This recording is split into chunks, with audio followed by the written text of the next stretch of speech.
عورت کے لیے جوتے ہر قسم کے جائز ہیں، پورا پیر چھپ جائے، اس میں موزے بھی چھپ جائیں، ٹخنے بھی چھپ جائیں، ہڈی بھی چھپ جائے، کوئی مسئلہ نہیں ہے۔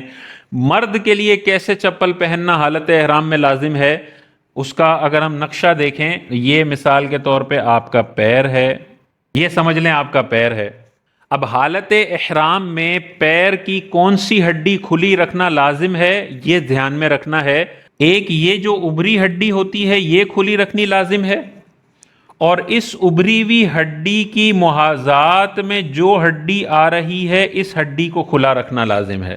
آپ ایڑی کو چھپا سکتے ہیں، آپ یہ پنجوں کو چھپا سکتے ہیں، آپ یہ تلوے کو چھپا سکتے ہیں، لیکن آپ اس ہڈی ابری ہوئی ہڈی کی محاذات میں جو ہڈی آ رہی ہے اس ہڈی کو آپ نہیں چھپا سکتے، اور یہ ابری ہوئی ہڈی کو بھی نہیں چھپا سکتے۔ چپل آپ کا ابری ہوئی ہڈی کے نیچے نیچے ہونا یہ لازم ہے، ٹھیک ہے۔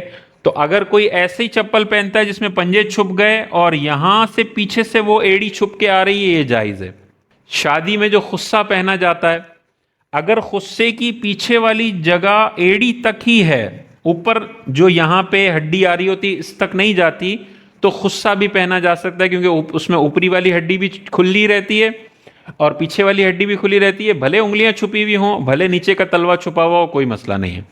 لیکن اگر کوئی سینڈل پہنتا ہے جس میں یہ والی ہڈی تو کھلی ہوئی رہے لیکن پیچھے ایک پٹی جا رہی ہے جو پیچھے والی ہڈی کو چھپا لیتی ہے، تو یہ حالت احرام میں ناجائز ہے اس طرح کے سینڈل پہننا جس میں ایک پٹی پیچھے سے جا رہی ہو اور ہڈی کو چھپا لے۔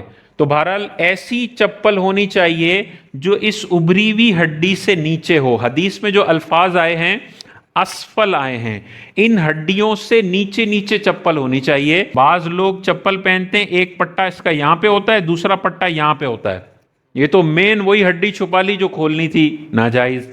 بعض پہنتے ہیں ایک پٹا یہاں پہ ہوتا ہے، یہ ٹھیک ہے، لیکن دوسری پٹی پیچھے ہوتی ہے، یہ بھی ناجائز ہے۔ سب سے آسان ہے، احتیاط والی ہوائی چپل ہے، اور دوسرا خصہ ٹائپ اگر ہو، آگے کی انگلیاں چھپ جائیں اور پیچھے ہلکی سی سپورٹ ہو یہاں پہ بھی لگنے کے لیے، اس کی اوپر کوئی سپورٹ نہ ہو، یہ والی چپل ہونا مرد کے لیے ضروری ہے۔